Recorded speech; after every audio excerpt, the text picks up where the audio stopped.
갈수록 의료 공백 사태가 커지고 있는데 정부도 전공의들에 대한 행정 처분에 나설 전망입니다. 서울대병원에 나가 있는 취재기자 연결하겠습니다. 강세현 기자, 오늘부터 복귀하지 않은 전공의들 어떤 조치 받게 됩니까?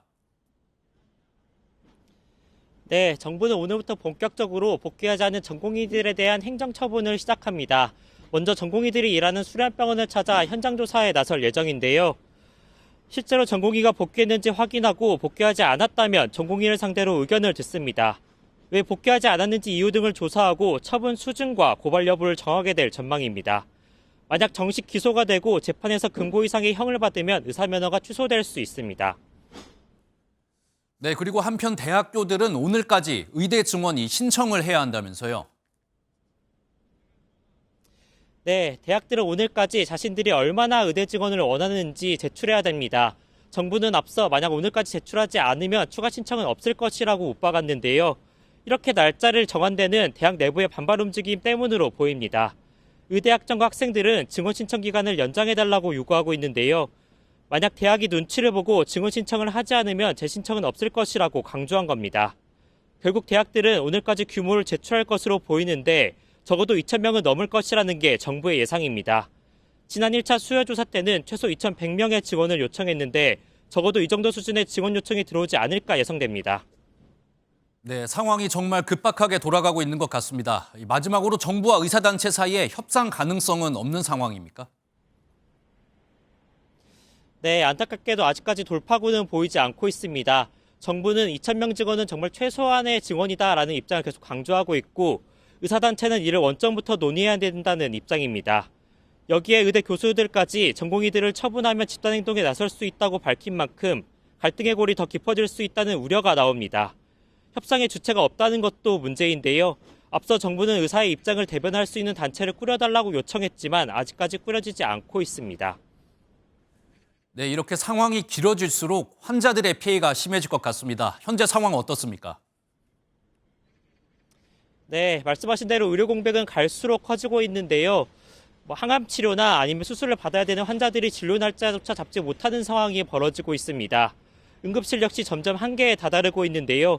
서울에서도 대동맥 관련 진료나 분말이 어렵다고 공지하는 병원이 생겼습니다. 집단 행동이 길어질수록 환자들의 피해가 커질 수밖에 없어 보입니다. 어깨에 붉은 띠를 두르고 피켓을 든 의사들이 서울 여의도 일대 도로를 가득 메웠습니다. 무분별한 중환정책 국민부담 복종한다. 대한의사협회가 주최한 전국 의사 총궐기 대회에 주최 측 추산 약 3만 명의 의사가 모였습니다.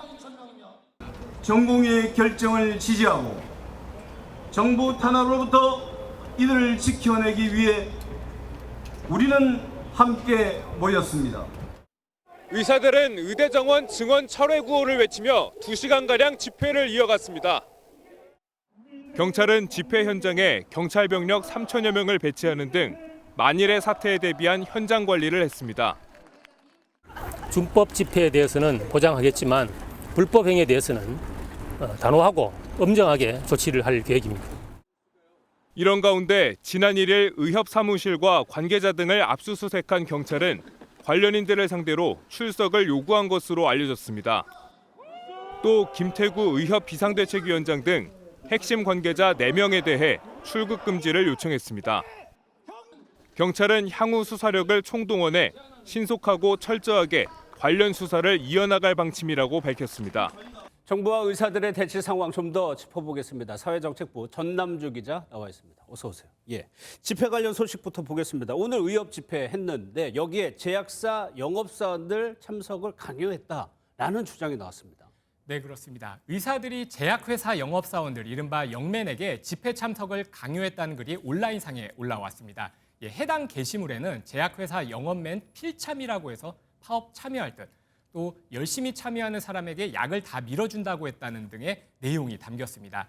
하지만 이 글을 정말 영업사원이 썼는지 또 무슨 의도로 썼는지는 확인되지 않았습니다. 예, 그러면 의협이나 제약협회 쪽에서는 뭐라고 하던가요? 네, 대한의사협회 비대위의 입장은 단호했습니다. 분명하고 확실하게 밝힐 수 있는 거는 비대위라든지 16개 시도회사라든지 제약회사 직원들을 동원하라고 요구한 적도 없고 지시한 적도 없습니다. 네, 또 한국제약바이오협회는 각 제약사 쪽에 공문을 보내 영업사원들의 집회 참석 제지를 요청한 것으로 확인됐습니다. 예, 정부가 제시한 복귀 시한 이미 지났고 연휴 기간 동안 유예 기간 좋습니다. 전공의들 복귀율 어느 정도라는데요? 네, 지난 29일 기준으로 그 의료 현장에 복귀한 전공의는 전체 13,000명 가운데 4.3%에 불과합니다.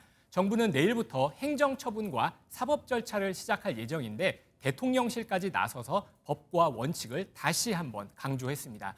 또 연휴 기간 추가로 복귀한 전공의의 숫자는 아직 공식적으로 집계되지는 않았는데 복귀한 이들에 대해서는 추가로 판단하겠다는 입장입니다. 예, 그러면 내일부터 행정처분 어떻게 이루어지는 겁니까? 네, 행정처분은 의사면허 정지로 처분 사실과 근거를 담은 사전 통지서를 당사자한테 보내고요. 당사자인 전공의의 의견을 듣습니다. 이후 해명할 기회를 주는데 소명이 안 될 경우 의사면허 정지 처분이 내려질 전망입니다. 예, 정 기자 또 하나요. 의세 챌린지라고 해가지고 의사와 새를 합성한 건데 이게 무슨 내용입니까? 네, 먼저 지난달 19일 박민수 복지부 2차관의 브리핑 당시 발언부터 들어보겠습니다. 독일, 프랑스, 일본에서 의대 정원을 늘리는 동안 의사들이 반대하며 집단 행동을 한 일은 없습니다. 네, 의사들은 의세가 의사를 비하한 표현이라고 주장하고 있는 상황인데요. 브리핑 직후 복지부는 논란이 된 발음은 단순 실수이며 전혀 의도된 것이 아니다라는 공식 입장을 내놨습니다. 하지만 의사들은 새가 의사 가운을 입고 진료하는 과정에서 괴롭히는 당하는 이미지를 SNS에 공유하는 방식으로 반발하고 있습니다. 정부 역시 여론전을 펼치고 있는데요. 이 의사들이 등장하는 드라마 대사를 활용한 동영상을 만들어서 근무지를 이탈한 전공의들의 복귀를 촉구하고 있는 상황입니다. 알겠습니다.